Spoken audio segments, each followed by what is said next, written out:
Bueno, quiero mandar un saludo muy especial a todas las personas que ya se van conectando con nosotros en este espacio de reflexión, de diálogo, de encuentro, para hablar de un tema muy interesante y es el tema de la sinodalidad en la iglesia.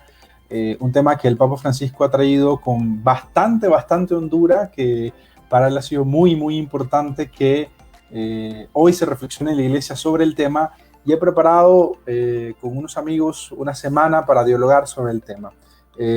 Pueden ir dejando aquí sus saludos, sus comentarios, desde dónde se conectan con nosotros y nada, me siento muy feliz de poder compartir este espacio con tanta gente que hace mucho bien a la iglesia desde su reflexión. Esta es una semana especial de Teología en Casa, hablando sobre el tema de la sinodalidad. Les recuerdo el esquema. Hoy vamos a tener con nosotros a Paula Andrea García, ha sido mi profesora de Evangelios Sinópticos y bueno, da otras materias en la Pontificia Universidad Javeriana, y va a hablarlos a nosotros desde la perspectiva de Pablo, ¿no? La sinodalidad en San Pablo. Mañana tendremos a mi hermano, amigo de la vida, Francisco Pacho Bermeo, hablando de la sinodalidad desde Hechos de los Apóstoles. El jueves a otro gran amigo, el padre Danilo Medina, que nos va a hablar de la sinodalidad en el Evangelio de Lucas. Y cerraremos la semana con Rafael Luciani, que justo recién ha publicado un libro sobre la sinodalidad y nos va a traer sus conclusiones de esta investigación para todos nosotros. Así que desde ya agradecerles a todos ustedes por conectarse conmigo, por conectarse en este espacio para dialogar y para reflexionar sobre el amplio tema de la sinodalidad. Pues nada, sin más preámbulos, les dejo a todos ustedes con Paula Andrea García, que nos va a regalar esta reflexión sobre la sinodalidad en la teología de Pablo. Va a conversarnos un rato largo sobre el tema, así que saquen sus libretas, bolígrafos, tomen notas y al final cerraremos con un momento de preguntas. Así que vayan lanzando también las preguntas, que con muchísimo gusto las pondremos en la mesa para el diálogo final.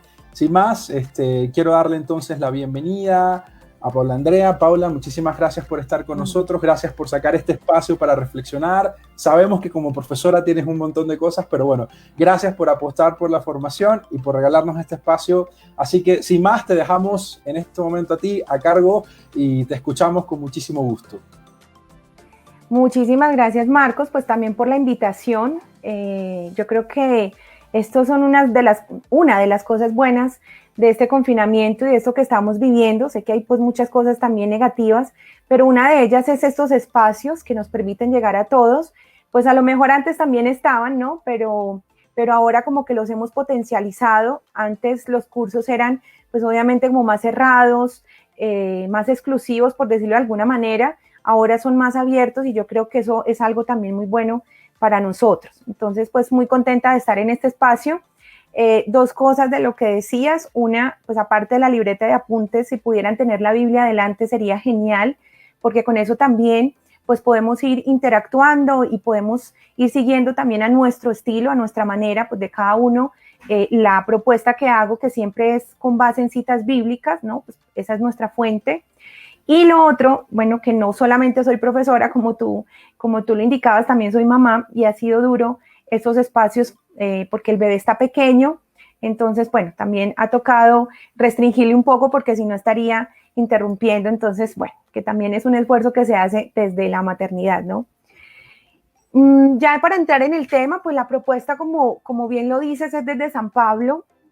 Tuve la oportunidad en la tesis de maestría trabajar la colecta de San Pablo, porque me parece que es transversal a todas las cartas, ¿no? A veces es difícil encontrar un tema pues que lo abarque en todo el epistolario paulino, porque pues sabemos que Pablo va respondiendo también a contextos muy particulares en cada una de sus comunidades, pero la colecta va a ser como un servicio, como un proyecto que emprende Pablo y que vamos a ver que se ve reflejado también como este esfuerzo de lo que bien decías que la iglesia ahora llama sinodalidad, ¿no? De pronto es una palabra pues como nueva puede ser, ¿no?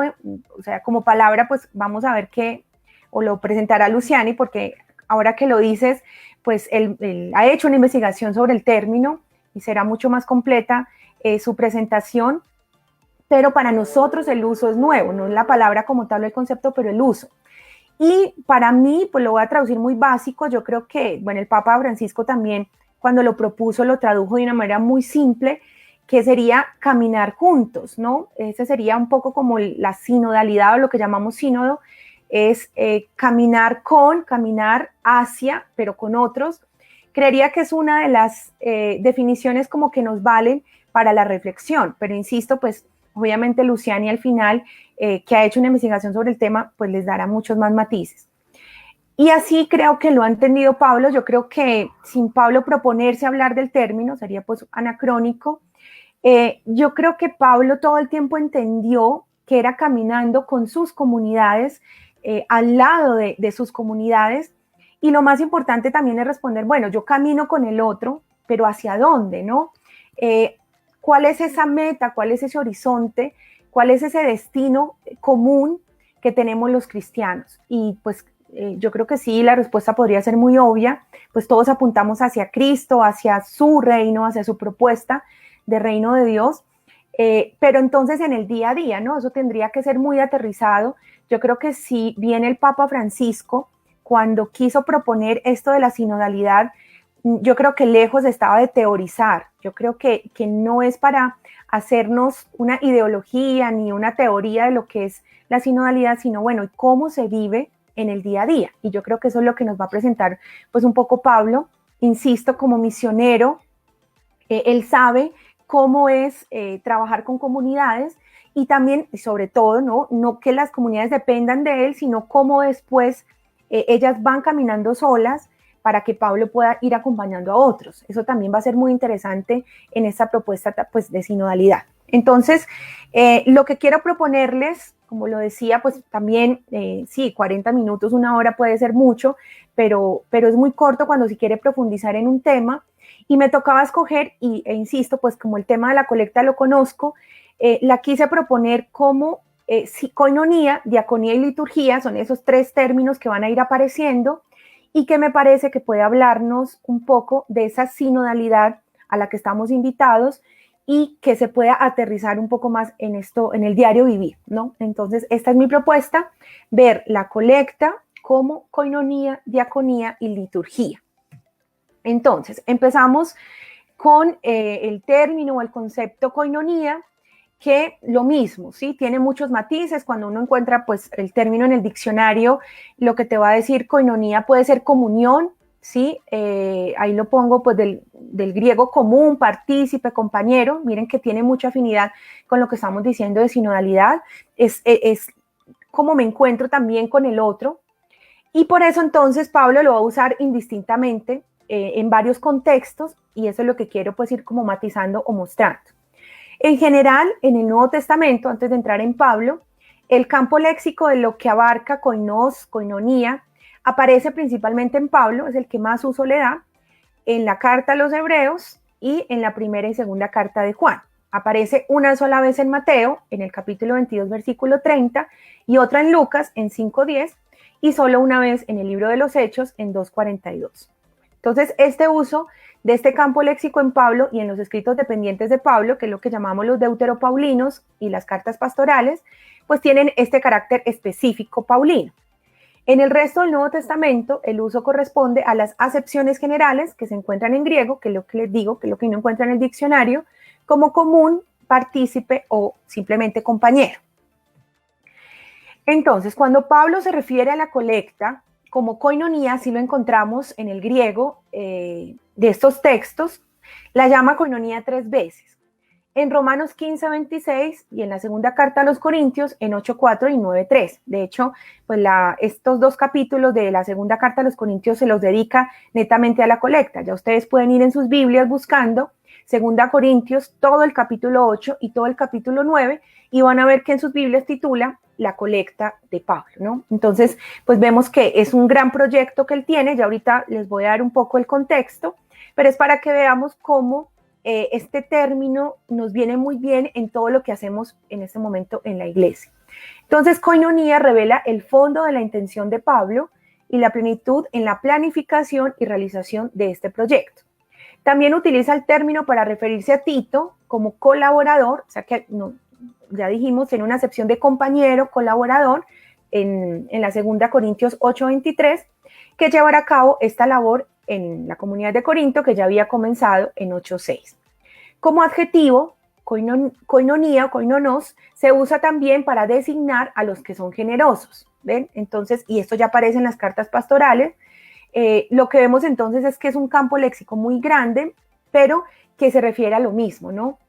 Al que se vincula a un mismo proyecto. Entonces, ahí es donde vamos viendo pues, que tiene mucho que ver con la sinodalidad.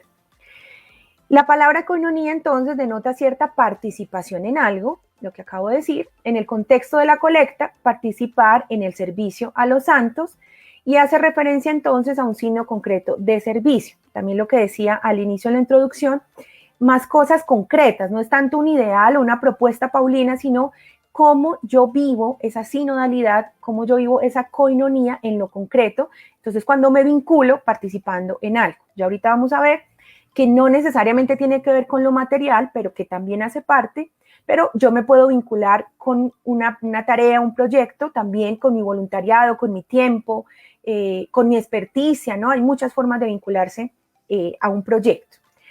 Quiero aquí, porque pues como que no era el espacio tampoco pues de ir a hablar de toda la parte pues de la colecta previo, porque nos estamos dirigiendo hacia la sinodalidad, pero como contexto muy básico, la colecta se dio en el marco del concilio, o lo que llamamos concilio o asamblea de Jerusalén, que aparece en la carta a los Gálatas. Si ustedes la tienen ahí delante, pueden buscar Gálatas 2 del 1 al 10. Ese capítulo 2 de la carta a los Gálatas comienza contando Pablo que él, después de todo esto que le pasó con la vocación, su llamado, que Lucas llama su conversión, él dice que emprende su misión entre los gentiles y que en algún momento pues tiene que encontrarse con los de Jerusalén, así los llama columnas, los llama pues los de Jerusalén, que no son otros que Santiago, Cefas o Pedro y Juan. Ellos son como las columnas, los que quedaron encargados de la comunidad de Jerusalén, de la comunidad cristiana de Jerusalén, y se van a reunir, por eso se llama concilio de asamblea, porque van a compartir las dos misiones, cómo les está yendo en las dos misiones, en la misión con los judíos y en la misión con los no judíos, que en algunas traducciones aparecen como los circuncisos y los incircuncisos. Es muy interesante, primero que Pablo va como líder de la misión y lleva consigo a Bernabé, eso quiere decir que él es el que ahora está encargado, y lo que pasa en esta asamblea, que ustedes lo pueden leer ahí en este texto, si lo tienen ahí delante, es muy bonito, todos son signos de comunión. Es más, en un momento dice, en el versículo 9, que se dieron la mano en señal de comunión. De hecho, ahí aparece la palabra koinonía, en el griego comunión. Sabemos que en todas las culturas darse un apretón de mano es estar de acuerdo, es hacer un trato. Y en lo que ellos van a estar de acuerdo en comunión es que Cefas va a ir a encargarse de la misión a los judíos, a los circuncisos, y que Pablo se va a encargar de la misión a los no judíos o incircuncisos. Ese es el trato, ese es el acuerdo al que llegan en esta asamblea. Y al final, versículo 10, termina Pablo diciendo, como cerrando ya un relato, ¿no? Una anécdota o lo que les está contando a los Gálatas, es miren, todo salió muy bien, y dice, al final, solo me pidieron que me acordara de los santos, cosa que he tratado de hacer, ¿no? Pues desde el inicio. Eso es lo que va a decir Pablo en ese versículo 10, Gálatas 2:10. Entonces, lo primero que hay que decir es, ¿quiénes son los santos? Son los de Jerusalén. ¿Por qué? Porque se considera la iglesia madre, se consideran, pues digamos, como los elegidos por Dios desde su primer testamento, desde el Antiguo Testamento. Entonces, la comunidad de los santos está muy enmarcada en esos primeros cristianos, los primeros que dijeron sí al llamado de Jesús. Y entonces, digamos que es una comunidad que como después se abrió con la diáspora y todo lo demás, ha quedado como muy desamparada, ¿no? Entonces, parece, todo apunta a que cuando pues esta asamblea se da, le dicen, bueno, usted que va a ir donde los paganos, ¿no? Que son más y tienen otras facilidades incluso pues económicas porque están a lo largo de todo el imperio, pues acuérdense de nosotros. En este caso no se dice explícitamente, pero sí se está como refiriendo a una ayuda material, ¿no? Eso después va a estar matizado en las cartas. Entonces Pablo, como dice, solo nos piden que nos acordáramos, que de hecho es una palabra en griego muy bonita, en español no suena tanto, pero es volver a pasar por el corazón, eso es recordar o acordarse. Tengamos en el corazón a estos que nos pasaron la evangelización, a estos que fueron los testigos, y luego nosotros podemos, ahora sí, koinonía, vincularnos en un proyecto común que va a ser ayudarles en el sostenimiento, en este caso, insisto, económico. Entonces, esa va a ser la colecta que Pablo dice, cosa que he procurado hacer pues, con muchas ganas, con mucho gusto desde el inicio de esa misma misión que él va a empezar. Porque esto está datado más o menos esta asamblea del año 49 y se sabe que Pablo empieza su misión en el año 50. Entonces, digamos que en todas sus comunidades va a estar presente esta colecta. Bueno, entonces ya ese es el marco grande de por qué la colecta es una koinonía, porque es una comunión, es un servicio, donde todos se van a vincular en un mismo proyecto. Bueno, entonces dice, esta reciprocidad de las relaciones de comunión adquieren un significado especial en Pablo en la descripción de las relaciones de sus comunidades con la comunidad madre de Jerusalén y con él como su apóstol fundador. ¿Ven? Entonces, hay muchos cristianos dispersos, él apenas va a empezar, por decirlo de alguna manera, pues como muy eclesial, a fundar comunidades, ¿no? A ir a presentar el evangelio a estas comunidades. Entonces lo que él quiere es que en tantas particularidades algo tengan en común. Entonces, ¿qué los va a vincular? Los va a vincular la Iglesia Madre de Jerusalén y los va a vincular pues como lo que le deben, por decirlo de alguna manera, a él como fundador. Entonces, como que lo hagan también por él, ¿no? Si les está pidiendo un favor, que lo hagan también por él. Bueno, eso sería una de las cosas. Dice que en Romanos 15, 27, recuerden que ustedes pueden ir buscando en sus Biblias, Pablo hace ver claramente que esas relaciones de comunión se traducen en relaciones de deuda y obligación. Esto es muy común en el mundo griego antiguo, ¿no? Como lo que llamamos patrón-cliente, ¿no? Es como, bueno, yo te proveo un servicio, tú tienes una deuda conmigo. Entonces, lo va a decir en Romanos, abro comillas, pues si los gentiles han sido partícipes, koinonos, de sus bienes espirituales, el evangelio, la fe, la salvación, entonces son deudores y están obligados a prestarles también a ellos, es decir, a los de Jerusalén, un servicio en las cosas materiales. Entonces, eso es lo que les decía ahorita. En Gálatas, Pablo no dice qué tipo de ayuda le piden, pero luego en sus cartas sí identifica claramente que es una ayuda material, porque ellos le han, digamos así, como dado en un primer momento esos bienes espirituales como son la evangelización, ellos son los testigos del evangelio, por ello le vino la fe y en este caso la salvación. Entonces es como si fuera, sí, como una especie de trueque, tú me diste a mí el evangelio, yo te voy a retribuir con algo que tú necesitas ahora, que es los bienes materiales. Bueno, entonces por tanto se intercambian cosas desiguales, pues en un sentido muy moderno y muy occidental, pero en el intercambio se demuestra la koinonía, ¿no? Porque hay una participación, de alguna manera están vinculados, ¿sí? Los de Jerusalén y los gentiles.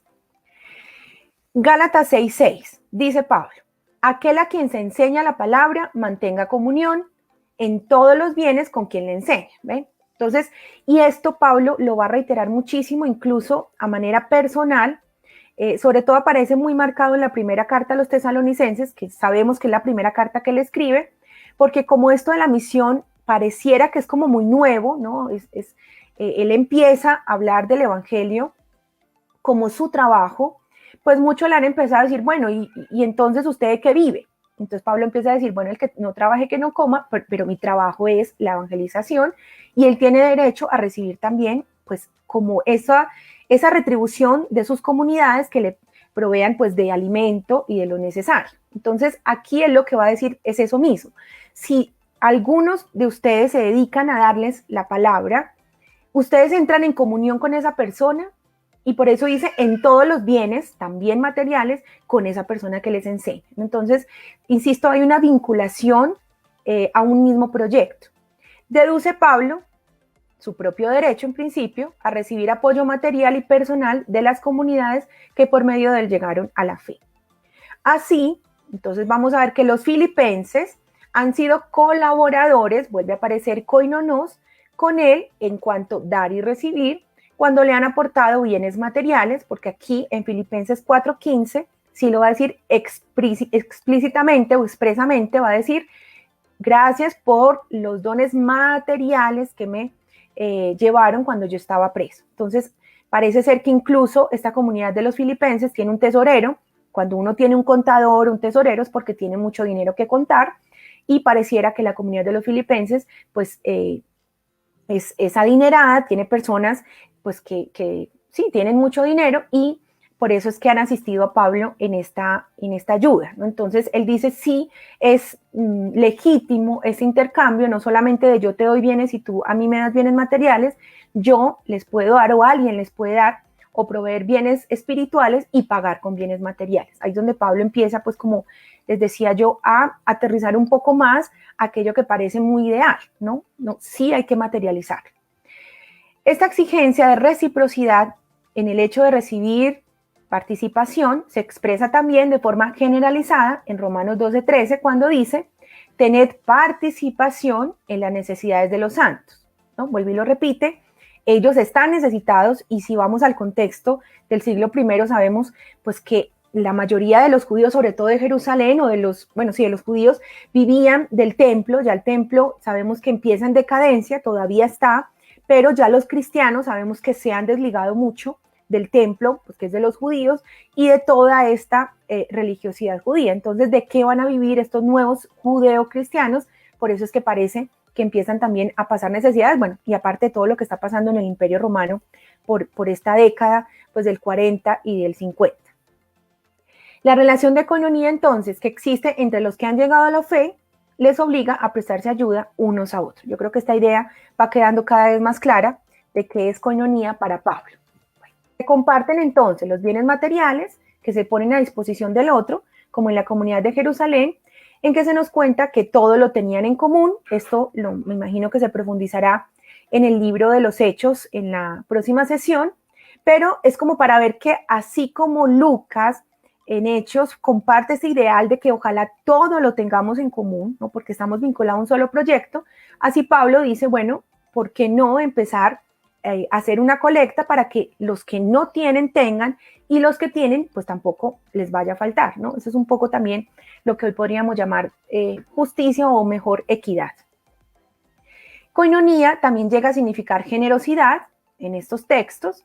La mayoría de las veces se trata de compartir los bienes espirituales, que también estamos llamados a compartir los dones, que va a hablar también mucho las cartas paulinas, sobre todo ya sabemos esta primera carta a los Corintios, cuando habla de, bueno, el que se le haya dado el don de lenguas, que hable las lenguas, pero el que le haya dado el don de interpretarlas, tendrá también un deber de interpretarlas. O sea que los bienes espirituales también estamos llamados a compartirlos, porque proceden de Dios, la fe es común, ¿no? Lo que tenemos en común los cristianos es la misma fe y todos los bienes del Espíritu.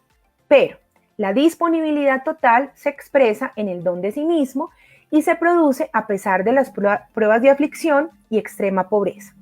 Además de la propia posibilidad a través de un don que es una ayuda concreta a los santos, es decir, de los cuales se recibió por primera vez el don. Entonces, Pablo va a decir, mire, ellos están pasando necesidad. No es que los corintios no tengan también necesidad, y de hecho, parece ser, como les digo, eso está extendido por todo el Imperio Romano, grecorromano, la pobreza, porque sabemos que las políticas de los impuestos pues eran muy estrictas. Bueno, como yo creo que ese macrocontexto lo conocemos, que hay una pobreza extendida también en el imperio, pero él está diciendo, como lo dijo en algún momento Jesús en el Evangelio con la viuda, ¿no? Hay mucha más como decir, valor en el que da aún desde lo que no tiene, que el que da de lo que le sobra, porque tampoco se trata de dar las sobras. Entonces, por eso Pablo le está diciendo en este caso a los corintios, es verdad que ustedes también están pasando momentos difíciles de aflicción, pero hay otros que están peor que ustedes, ¿no? Si nos ponemos a llevar esto a como lo que estamos viviendo hoy con esta pandemia, yo creo que nos da para todo, ¿sí? Nos da para toda la noche, nos da para hacer todo tipo de reflexiones, porque creo que en ese contexto que estamos viviendo y que se nos presentó de esta manera tan abrupta, pues han salido a la luz todas esas desigualdades, que no es que no estuvieran, sino que ahora son mucho más evidentes, ¿no? De que sí, todo el mundo está pasando por un momento difícil, pero hay unos que de verdad están, como lo dice el texto, en extrema pobreza. Entonces, es un poco la lógica de las comunidades paulinas, y por eso les digo que no nos resulta como tan ajeno, porque pues es lo que estamos viviendo nosotros también, ¿no? Bueno, entonces, como conclusión, koinonía no puede limitarse a indicar solo la contribución material. O sea, es verdad que es necesario, es importante, pero no solo es la contribución material, sino que denota la relación profunda y vital de los cristianos de Jerusalén y con todos los creyentes en cualquier momento y en cualquier lugar, todo porque han sido libres en el don de Dios que es Cristo. Lo material es solo el signo externo y la manifestación visible de esta relación dinámica y activa, a partir de la cual se da una intrínseca sobreabundancia, ¿no? Eso van a haber muchos textos que Pablo utiliza, incluso en el Antiguo Testamento. El maná es uno de ellos, ¿no? Donde Dios les provee el día, pero ellos no podían guardar, porque lo que se les guardaba se les dañaba, y eso habla un poco de esa providencia también que rezamos en el Padre Nuestro, ¿no? Danos el pan de cada día, porque hoy te lo pido y mañana te lo vuelvo a pedir. Entonces, digamos que en esta lógica evangélica o en esta lógica bíblica, la sobreabundancia tiene que ver es con que no nos falte nada, ¿no? Esto es bien bonito y como les digo, no es una ideología, es verdad, o sea, se puede materializar, se puede ver tangible en el día a día de un cristiano, ¿no? Bueno, eso por el lado de la koinonía. Otro término que nos es muy familiar, sobre todo porque pues, los diáconos o la diaconía en la iglesia es un ministerio ordenado, entonces tenemos a nuestros diáconos, sabemos que hay diáconos pues, que es un grado para el sacerdocio, pero también tenemos diáconos permanentes, bueno, es como para que digamos que en general nosotros lo tenemos como un ministerio, pero que entendamos que diaconía en el término propiamente significa, ahí lo digo, la raíz diak en griego es servicio y sobre todo, digamos así, que el contexto de la palabra es un servicio prestado a la mesa, ¿no? No es, digamos, un servicio en general, sino sobre todo muy ligado a la mesa. Esto a mí me parece muy interesante, muy bonito, sobre todo porque pues los diáconos, si lo vamos a ver en la liturgia o el diácono ministerial, es cuando prepara la mesa del altar, ¿no? En la Eucaristía. Entonces, digamos que hay mucha simbología bíblica aquí, pero que se nos pasan por alto otros diáconos o incluso otras diaconisas que se han presentado en los evangelios o en la Biblia en general, porque prestan un servicio, ¿no? Y la palabra en griego es exactamente esta. Para hablar, se podría hablar de muchos casos, pero uno que conocemos mucho es el de Marta y María. ¿Ustedes recuerdan el episodio de Betania, donde Jesús entra a la casa de estas dos mujeres y nos dicen que una está en los quehaceres, es decir, en la mesa, pues con la comida, ¿no?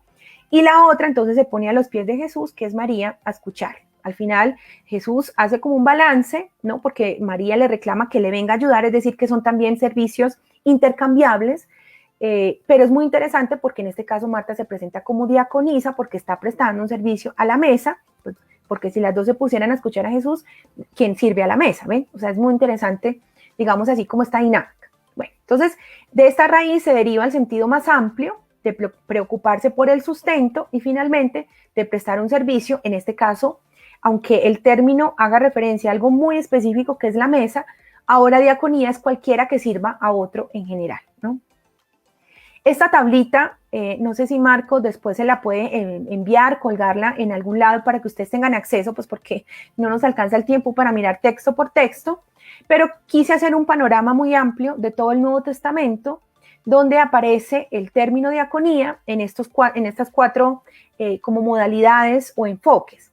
Un servicio prestado a la comunidad en general, Pablo, Lucas y en este caso la carta de Pedro los llama diáconos. Un servicio prestado a otras comunidades, un servicio a los necesitados puntualmente y todos los servicios en general. Entonces, como para que veamos que lo que decíamos ahorita de koinonía, que el campo léxico de diaconía, pues también sigue siendo muy amplio y se puede usar en estas cuatro acepciones. A la comunidad en particular, a otras comunidades, propiamente a los necesitados o un servicio en general. Bueno. La diaconía para los cristianos, entonces, no es autosuficiente. Yo no me puedo autoservir, ¿ven? Por eso es muy interesante porque estos términos ya implican al otro, ¿ven? Esto es muy interesante porque yo creo que así funciona casi todo lo de la Biblia. Esto tiene mucho que ver con que las sociedades orientales son más de carácter o de orientación colectivista que llamamos, mientras que las sociedades occidentales somos más de carácter individualista. Esto entraríamos también aquí un poco con las ciencias sociales, pero en el fondo es eso, ¿no? El mundo oriental está muy dado hacia el otro, mientras que pues nosotros los lectores que estamos tratando de meternos en estos textos bíblicos, pensamos de otra manera, ¿no? Desde que yo tenga mis necesidades cubiertas, pues estoy bien, pero no, aquí es cómo yo puedo ayudar al otro y por eso no podría ser autosuficiente, yo no me puedo servir a mí mismo. Bueno, entonces dice que es una actividad humana que es en sí misma una humilde espera a la acción de Dios. Entonces, primero, el cristiano o el creyente, porque en el Antiguo Testamento también, es el que está abierto, como sabe que no puede suplir sus propias necesidades, está abierto a Dios, a la acción de Dios. De hecho, que es bien interesante, insisto, con la oración del Padre Nuestro. Por eso, el gesto que acompaña la oración es de abrir las manos, porque estamos esperando de Dios, pues eso, ¿no? Lo que viene de Dios y que nosotros no podemos satisfacer.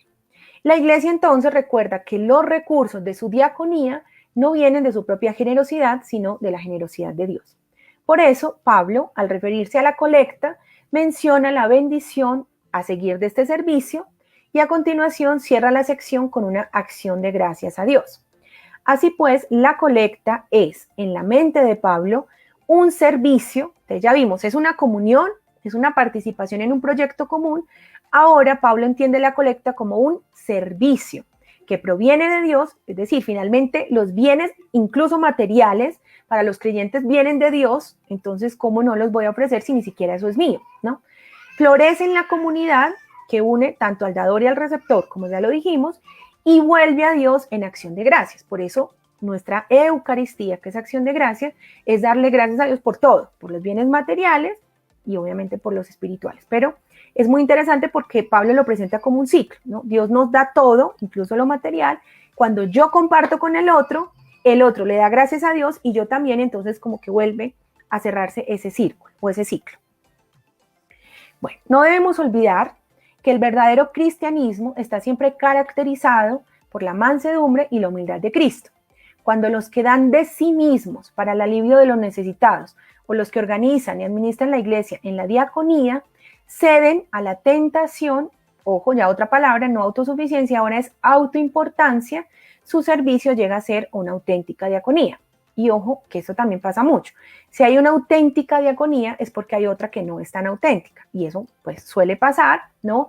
Hoy día pues también estamos encontrando mucho de esto. Yo creo que tampoco pues aquí podríamos profundizar mucho, pero hay personas que ayudan mucho, pero con el celular en mano, ¿no? Para su selfie. Esto, aunque es ayuda y se agradece y todo lo demás, habría que mirar entonces también qué beneficios está buscando la persona o con qué intenciones, ¿no? También puede ser un poco, sí, como otros motivos que muevan, pero el cristiano sabe que debe servir porque casi que es una obligación con el otro, ¿no? No necesariamente también pues por su autoimagen o lo que estamos viendo aquí, autoimportancia. Entonces mire que ya Pablo habla de esto porque es una tentación, como vemos, y sobre todo, insisto, en el mundo occidental en el que estamos. Bueno, es una función esencial tanto de la iglesia como cuerpo y de sus miembros por separados. Entonces la iglesia está llamada a servir como colectivo, pero cada uno de sus miembros está llamado también a servir.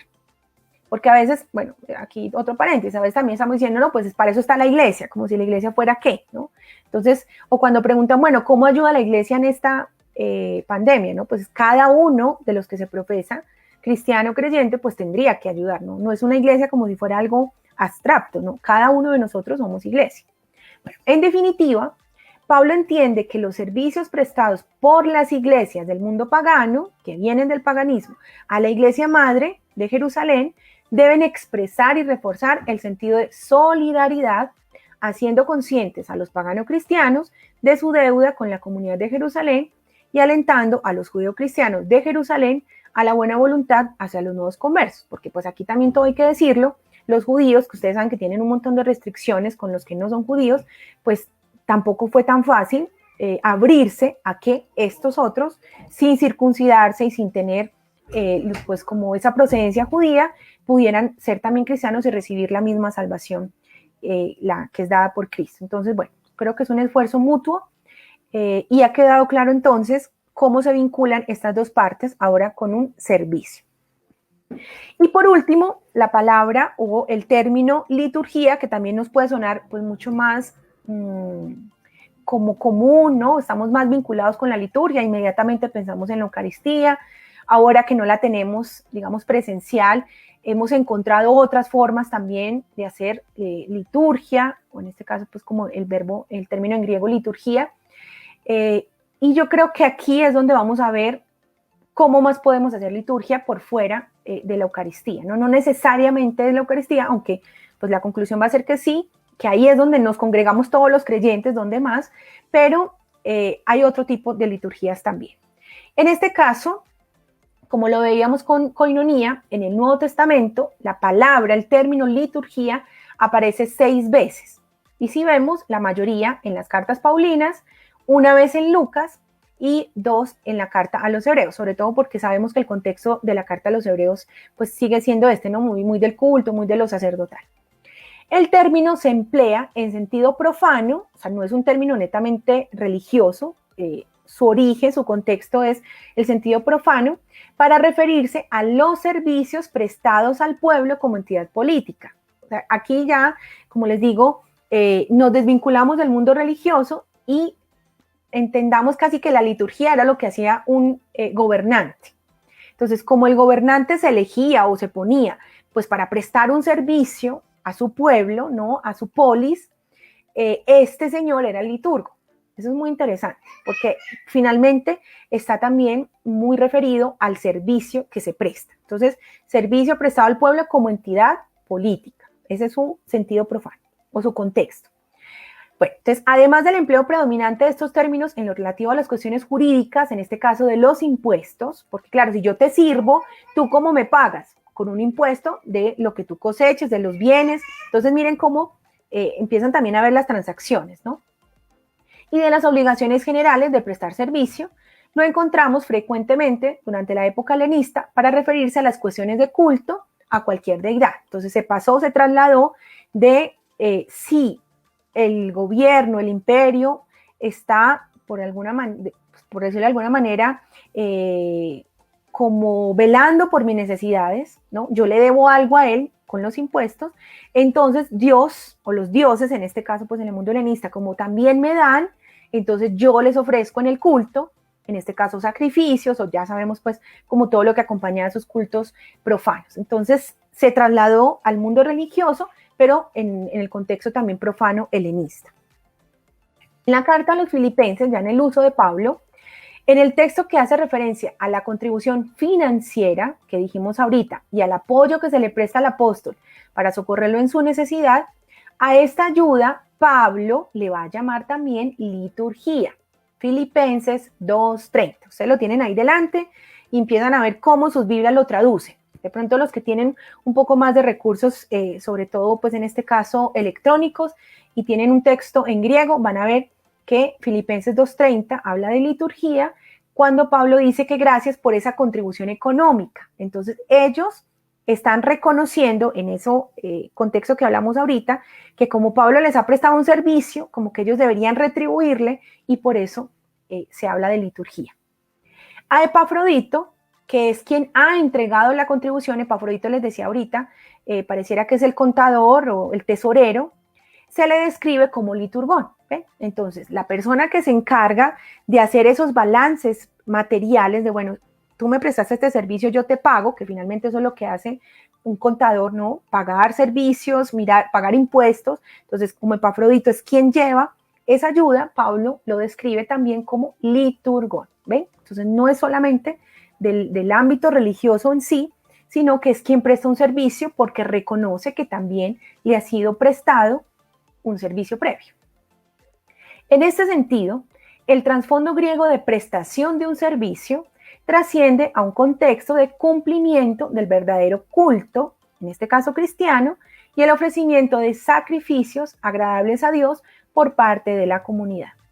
En 2 Corintios 9:12 aparece también la expresión, bueno, aquí se me fue un enter, pero la expresión entre paréntesis, entre comillas, perdón, es la diaconía se hace liturgia.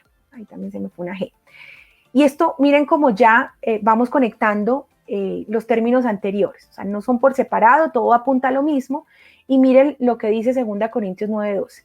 La diaconía se hace liturgía. Cuando yo te presto un servicio, diaconía, porque reconozco que tú antes me prestaste uno también y es como que me estoy retribuyendo ese servicio, entonces se llama liturgía.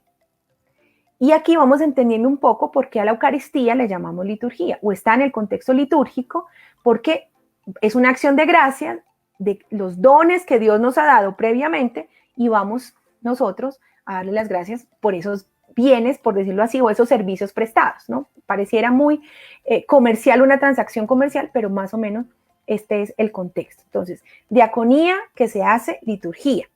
En lo que respecta, en este caso, a la colecta, porque esta colecta, según Romanos 15, 25, 28, como signo del servicio mutuo y de la común participación en los dones de Dios, es igualmente un fruto de las comunidades paulinas. Y es, además, Pablo lo entiende así, una señal de obediencia a la fe y a la gracia de Dios que suscitará la gratitud y el anhelo de comunión. Entonces, si estos prestaron su evangelización a estos otros, y estos de alguna manera le reconocen eso a ellos en liturgía, pues también va a haber una vinculación, porque al final estos también pues van a darle gracias a esto, se van a sentir comprometidos y así van a estar todos vinculados, ¿no? Eso es lo que Pablo quiere, que vivan todos como una verdadera comunidad y la colecta es, como lo dice ahí, un gran fruto de esta misión paulina, un fruto tangible, ¿no? Por eso insisto, no es solamente, bueno, vamos a rezar Padre Nuestros por ellos, lo digo de una manera muy coloquial, anacrónica, pero es no solo orar por ti, no, cómo yo te puedo ayudar de una manera, insisto, tangible. Y miren, por ejemplo, el papel de Tito. No necesariamente mi servicio tiene que ser material. Si yo no tengo, me ofrezco como voluntario y entonces Tito es el que lleva y trae los dineros. Eso también puede ser, o lo que estamos viendo en Epafrodito, una forma de participar, ¿no? Con mi tiempo, con mi disponibilidad y no solamente pues con los bienes. Pues a modo de conclusión, como lo decía Marco, pues para ir redondeando y poder tener un diálogo. ¿Cuál es la conclusión? En cuanto a la relación entre coinonía, diaconía y liturgía, o sea, cómo se relacionan estas tres palabras, esos tres términos, estos tres conceptos en lo que hemos visto en Pablo. En que todos los tres términos hacen especial referencia, tanto para Pablo y para la iglesia primitiva, a la celebración, a lo que decía, de la Cena del Señor, ¿sí? ¿Por qué? Porque es el evento central de la vida de la iglesia, con la que el ministerio, y ojo que ministerio en griego sigue siendo diaconía, en la que el ministerio a los pobres y los necesitados está íntimamente conectado. Yo no puedo ir a la cena del Señor sin pensar en que hay otros, como lo va a decir la carta a los Corintios, la primera, que están necesitados y que no tienen que comer. O sea, no podría. ¿Qué es lo que los evangelios dicen? Claro, si estás enojado con tu hermano, deja ahí tu ofrenda y vete y te disculpas, y más o menos es eso, o sea, ¿cómo puedo ir yo a la cena del Señor sabiendo que hay hermanos pasando necesidad? Entonces es como tratar de tener entre todos esa especial comunión, no solamente en una fe común que celebramos en la cena del Señor, sino un ministerio real a los pobres y necesitados. Más o menos, y lo digamos, lo pongo como en caricatura, pero para que podamos verlo de una manera tangible, es más o menos la canasta que se deja en las parroquias los domingos en las Eucaristías. Más o menos es eso. ¿Por qué? Porque yo voy a la cena del Señor, voy a dar gracias a Dios por todo, y esa canasta es para que yo haga una contribución material con los pobres de mi propia comunidad. Por eso digo que cada parroquia tiene su canasta, porque, insisto, es una manera muy caricaturizada de decir, no es que sea malo, sino lo que digo es que se podría hacer más, o no necesariamente esa es la contribución de la parroquia a los pobres, claro que no, pero yo llevo un mercado, yo llevo bienes materiales a la cena del Señor porque sé que hay otras personas en mi propia comunidad que están pasando necesidad. Insisto pues que llevándolo al término de la colecta o de las comunidades cristianas primitivas se daba igual, ¿no?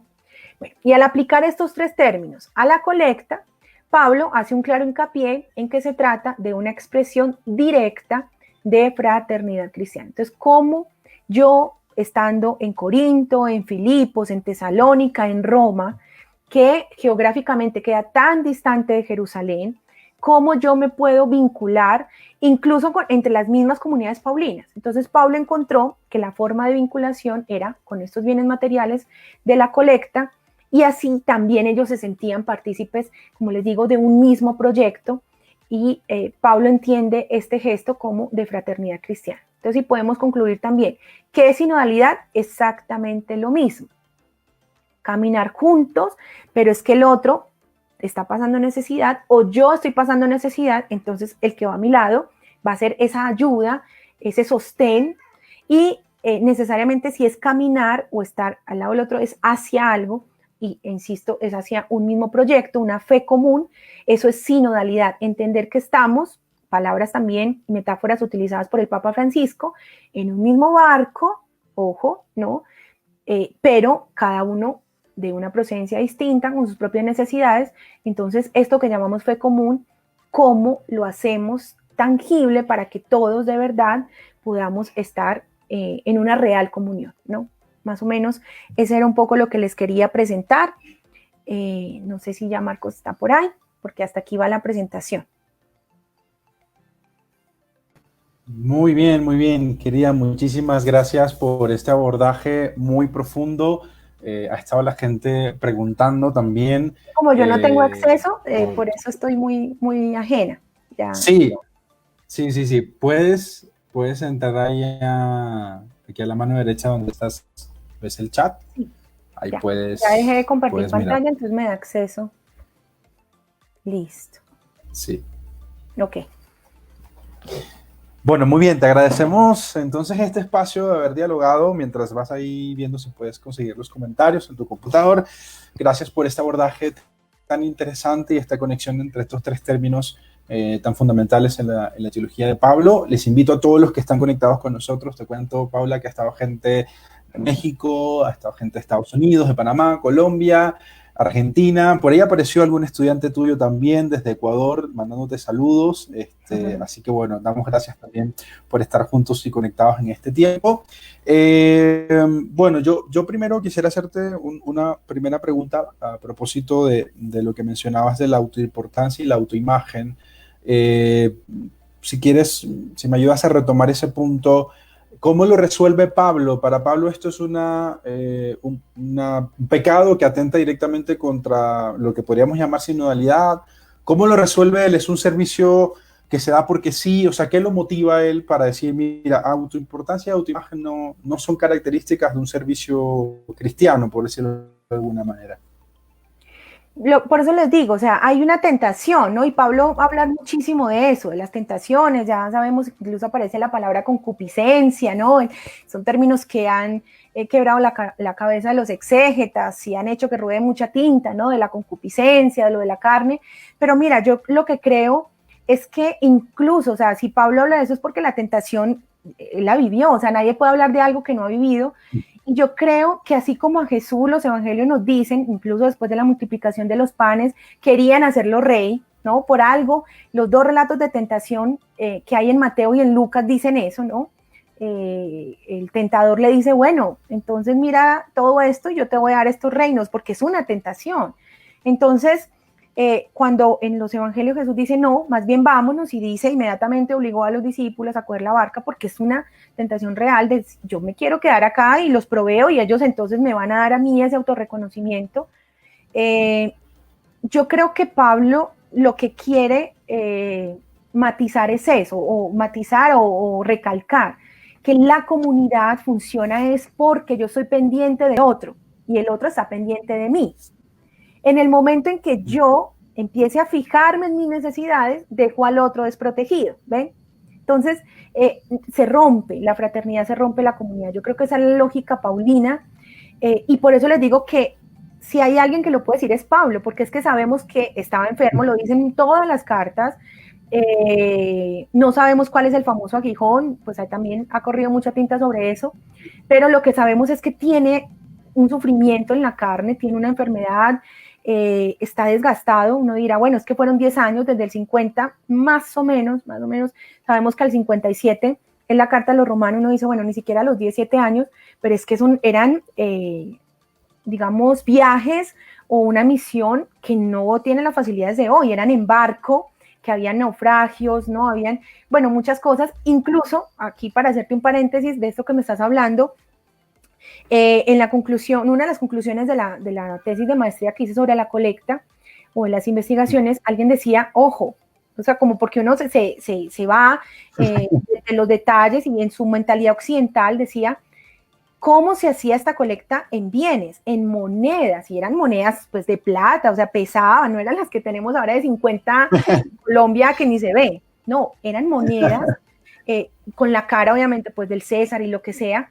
Entonces decía, claro, eran bultos, ¿no? De monedas, que eso también llevarlo y de aquí a allá implicaba. Entonces decía, este autor Murphy O'Connor decía, Pablo no podía ir solo, por eso pues habla de Tito, y tendría que ir con una comitiva, porque incluso era peligroso por los piratas, por los ladrones, por todo lo que había, pero decía, es que hasta eso, ofrecerse llevar un dinero de una parte a otra, ya era un servicio. Entonces yo creo que Pablo lo que va a decir es, mire, yo no voy a llevar esto a decir que eso fue mío, ni que me las gracias a mí, o sea, todo el tiempo dice esto desde de las comunidades, pero yo sí creo que es una tentación hoy, lo que te decía, ayudar, y entonces la selfie para mostrarla en mi perfil de que estoy llevando hoy un mercado a los pobres. O sea, sí, le diste el mercado y se lo van a comer, pero ¿qué es lo que nos mueve ahora a hacer caridad, a hacer donaciones? Y por eso es que tanta gente dice, bueno, ¿qué está haciendo la iglesia? Porque es que eso no se ve en las redes y no se debería ver en las noticias ni en las redes. Es lo que la iglesia siempre ha hecho y lo sigue haciendo, sino que ahora con más intensidad. Y otra cuñita, aquí me la tendrán que pagar, pero el Minuto de Dios está haciendo cuñas en televisión y en radio, donde dice, vincúlate como voluntario, o sea, no necesariamente con dinero. Entonces dice, bueno, puedes donar y pone la cuenta de ahorros, pero dice también como voluntario, o sea que hay muchas formas hoy día de vincularnos, y Pablo está diciendo lo mismo. Lo que pasa es que, bueno, no tuvimos tiempo, pero 2 Corintios los invito a leer. Él dice, y tiene citas bíblicas del Antiguo Testamento, él dice, nadie por dar va a quedar desprotegido, por eso le habla del maná. Entonces, mire, por más que yo dé lo de hoy, lo de mi día, mañana voy a tener, pero es que hay personas que no tienen ni hoy ni mañana, entonces por lo menos dejaste que alguien comiera hoy, así tú pasaras hambre hoy, ¿ves? O sea, Pablo habla mucho de eso, como no se quejen, es verdad que ustedes no es que tengan de más, pero es que ellos no tienen como lo necesario. Entonces, hay una lógica que nos cambia, porque pensamos que solo es dar de lo que nos sobra, y por eso te decía, la autoimportancia, la autosuficiencia es muy de esta sociedad moderna, contemporánea, como la quiera llamar, occidental. Sí. Bueno, muy bien, muy bien. Y también hay que prestar mucha atención, porque creo que es una tentación que también está dentro de la iglesia. El Papa muchas veces ha hablado de eso, y entender el servicio como la entrega de la vida, me parece a mí, ¿no? Y que esté lo más oculto posible, ¿no? También detrás de esa idea de que no sepa tu mano izquierda lo que hace la derecha. Bueno, Paula, mira, por acá Juanita Pérez te deja esta pregunta. ¿Cuáles estrategias o alternativas se pueden plantear para vivir la coinonía con las comunidades parroquiales y el sustento de nuestros pastores? La repito una vez más. ¿Cuáles estrategias o alternativas se pueden plantear para vivir la coinonía con las comunidades parroquiales y el sustento de nuestros pastores? ¿Qué nos puedes contar del tema? Claro, yo creo que lo primero, y va a sonar muy obvio, pero no es tan obvio, es conocer nuestra comunidad. Yo creo que nunca nos hemos detenido a pensar en eso, ¿no? A lo mejor solo los que están en grupos parroquiales, llámese catequistas o más, pues al interior de las parroquias pueden tener un diagnóstico más o menos, pero yo creo que muchas veces ni sabemos quiénes son los que están o participando en nuestra comunidad. Sobre todo, eso lo decía también, o lo dirá Rafael Luciani, pues hace parte también de su discurso, y es que ahora las parroquias son más entes territoriales, ¿no? Esto es muy gracioso porque tiene más que ver como con lo jurídico. Entonces esta cuadra, ¿no?, pertenece a esta parroquia y ya pasando la calle no. Eso es muy raro, para no decirle otra palabra.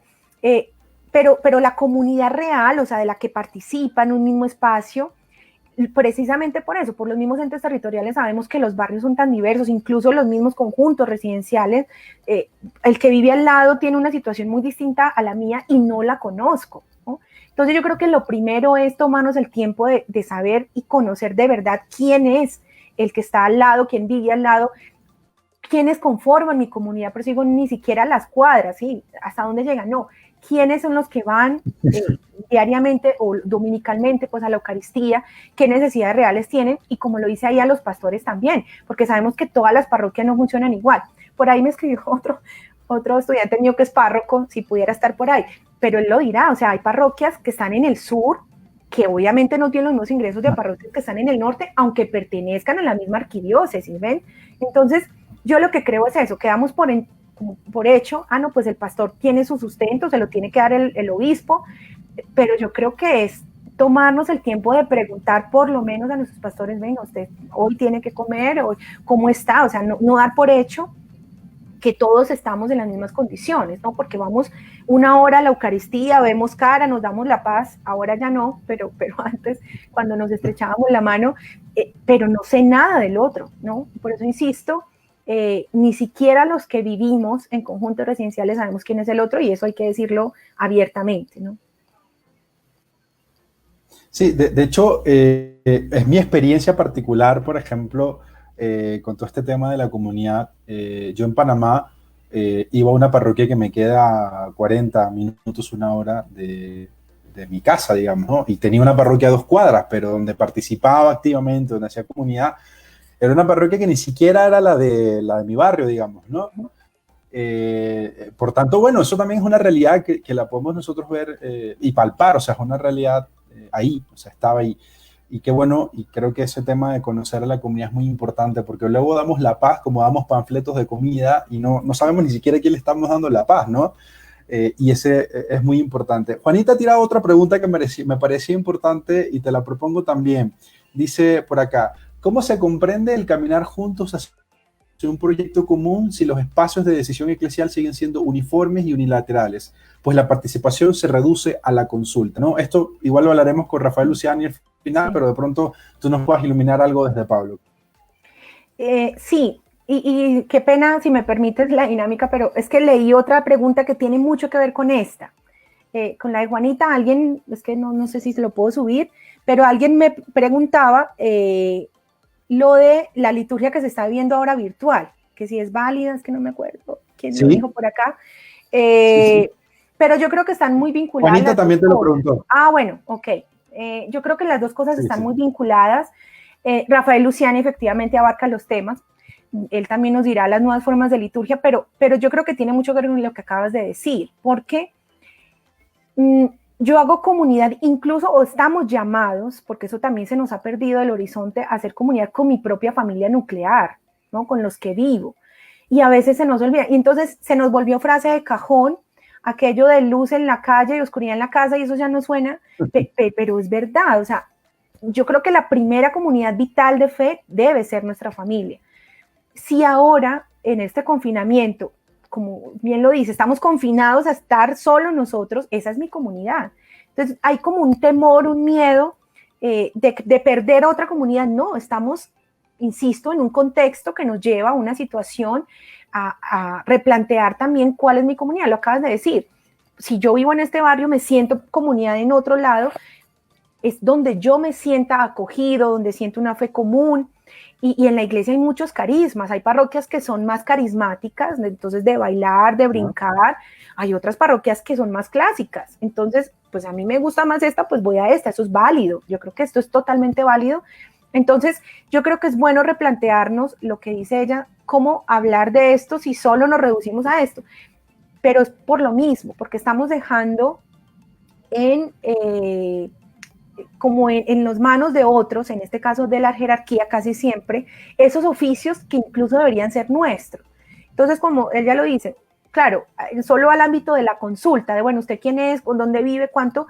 No, es hacer comunidad, y cuando uno hace comunidad las cosas se van dando, cuando yo me siento parte de algo me voy abriendo, entonces no necesito llenar una encuesta que me diga usted dónde vive, tiene para comer, sino, no, yo creo que va más allá de incluso trascender la Eucaristía, insisto, es que la Eucaristía es para dar gracias, tiene una dinámica propia, pero tendrían que haber grupos parroquiales, tendrían que haber espacios o antes o después de la Eucaristía, como también por ahí lo dije con el párroco ahorita, un canelazo, eso sería chévere, bueno, y sobre todo en el ambiente de Bogotá, no sé, en otras partes que están en el Caribe, no sé, con una limonada, pero yo creo que es eso, o sea, ofrecer a la gente, mira, hagan el ejercicio, piensen qué pasaría si un domingo después de la Eucaristía, afuera hay, no sé, unos 20 vasos, 50, de lo que fuera, de una bebida, la gente en torno a la comida de la bebida, de una gaseosa, lo que sea, va a empezar a hablar, es hacer comunidad, y entonces, ay, ¿tú de dónde? Y ya se empieza a hablar, aparte de una encuesta o de consulta, como lo está diciendo él.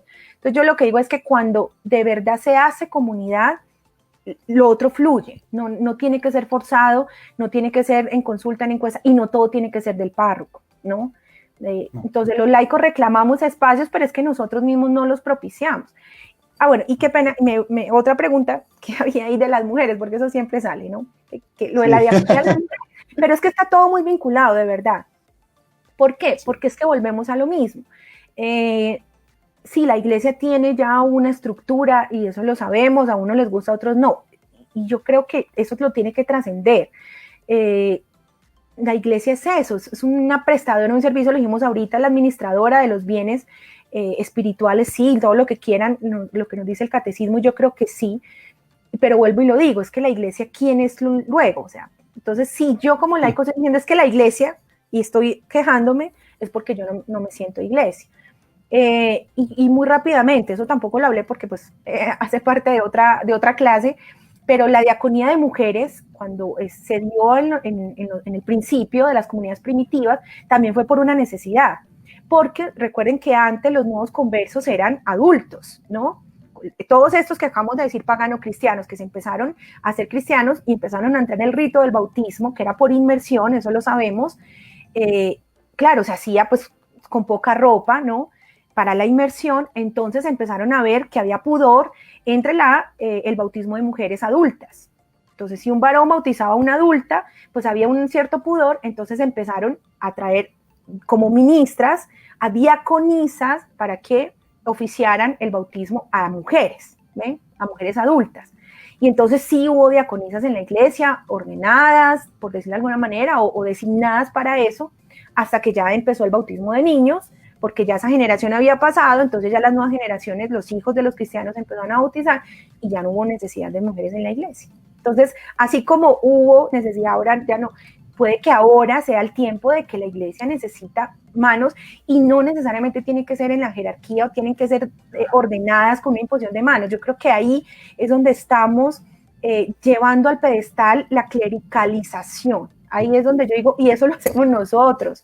Sí, entonces cada que yo hago una conferencia de estas y me dicen, ¿usted qué piensa del sacerdocio de las mujeres? Estamos clericalizando, como si eso fuera el clímax y lo máximo. ¿Y por qué donde yo estoy en mi casa, con mis hijos, con mi familia, no puedo servir de la misma manera o más a mi propia iglesia? ¿Ven? Entonces yo creo que es eso, o sea, no clericalizar más de lo que ya está esto, donde yo estoy en mi casa, estoy sirviendo, ¿sí? Si lo puedo hacer en la parroquia, genial, si lo puedo hacer con los pobres, genial, pero entender que todo es diaconía en la iglesia. ¿Qué tal que todos entonces ordenados y entonces quién hacía el resto, ¿no? ¿Qué es lo que te decía de Marta y María? Entonces si Jesús dice, esta tiene la parte mejor, pero si las dos hubieran estado ahí sentadas a los pies de Jesús, ese día no comen. Claro. Mira, esto que mencionas me hace recordar un libro de María Cristina Sanz, está hace poco publicado en PPC, titulado así, No quiero ser sacerdote.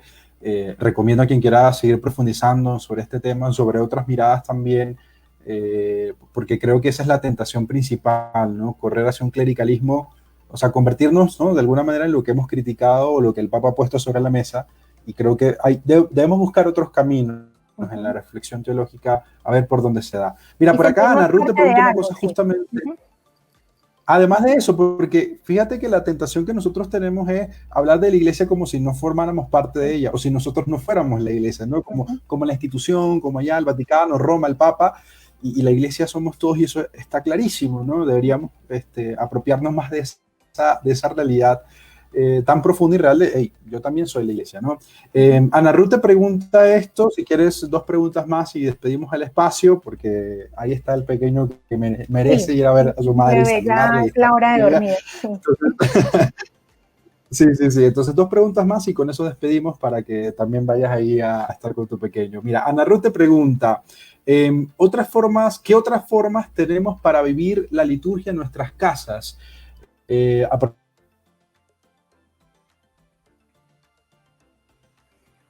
Ok. Podría estar también esta pregunta. ¿Me ibas a hacer Sí, las dos ahí de una vez? estás. No. Bueno, si quieres te menciono la segunda, que por acá la deja Juan.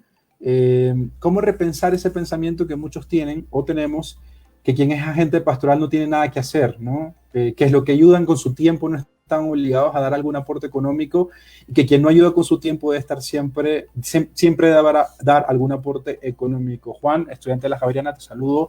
Deja esta otra pregunta también que está sobre la mesa, ¿no? Porque Pablo desarrolló una reflexión sobre el tema, sobre ayudarnos juntos, pero a la hora de la verdad también, ¿no? Hay lugares en los que, como tú decías, las posibilidades son distintas, ¿no? Bueno, estas 2 últimas preguntas y cerramos el espacio. Bueno, lo de la liturgia, insisto, sí, ya lo vimos incluso en el término en griego, su origen es retribuir un servicio que yo ya he recibido, ¿no? Si eso es liturgia, pensemos cómo yo puedo retribuirle al Señor los dones que me sigue dando. Si ya no tengo acceso a la Eucaristía tangible, a la comunión, pues de la hostia que llamamos, cómo entro yo en comunión con Dios y con los otros. Y por eso yo insisto mucho en la familia, ¿sí? En donde estoy. Y cuando digo familia, no necesariamente hijos o mamá y papá. O sea, yo puedo ir solo, ¿sí? Puedo ir con un compañero. O sea, quién es mi núcleo más cercano. Yo creería que esa es la comunidad. Y los que viven solos, pues no sé, tienen que tener una red también cercana. Entonces, para mí, otras formas de liturgia es eso. O sea, es como yo doy gracias a Dios. Entonces necesariamente sale como a evidenciarse la oración. ¿Qué espacios de oración yo tengo en mi casa? ¿Sí? ¿Cómo yo doy gracias a Dios aparte de la Eucaristía Dominical? Entonces yo creo que es eso, es disponerme, sobre todo en el Día del Señor, que eso está muy claro también, ¿sí? La semana se hace para trabajar y hay un día dedicado a Dios. ¿Cómo le dedico yo ese día al Señor? ¿Cómo retribuyo eso que Él ya me ha dado? Y yo creo que ahí es donde empieza la creatividad, porque si empiezo a decir, bueno, así, sí, seguimos en las mismas, ¿no? No, yo creo que cada uno tiene que encontrar esa forma de dar gracias al Señor, como por ejemplo el que está enfermo, ¿no? El que está enfermo que por su enfermedad no puede ir a la Eucaristía, está confinado a una cama, entonces esa persona ya no es cristiana porque está excluida de la comunidad. No, yo creo que hay otras disposiciones, hay otras formas, y en este caso puntual, que estamos hablando ya de ayudar, por eso creo que también se junta un poco con la otra pregunta, si yo no puedo ir a una iglesia, a un templo, a una parroquia, porque están cerradas, porque no puedo, tengo una restricción, pero puedo ir donde mi vecino a llevarlo al mercado, ¿no? Dejarlo en un almacén de cadena, porque eso también lo están haciendo. O sea, si yo puedo hacer algo, incluso desde mi confinamiento, por otro, esa es una forma de retribuir lo que Dios ha hecho conmigo, porque eso que tengo, en este caso material, lo dijimos, viene de Dios, ¿sí? Es gracia de Dios también.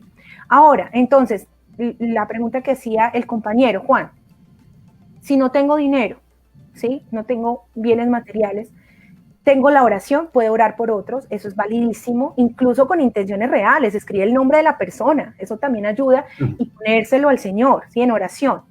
Puedo, no sé, llamarlo y dedicarle una canción, o sea, puedo dedicarle un texto bíblico, y eso es real, no crean que eso es sentimentalismo, ¿no? A lo mejor yo tengo, tú lo decías, si es estudiante de la mañana, a lo mejor tiene un poco más de estudio y dice, bueno, este texto yo sé que va a iluminar esa realidad y se lo comparto a otra persona.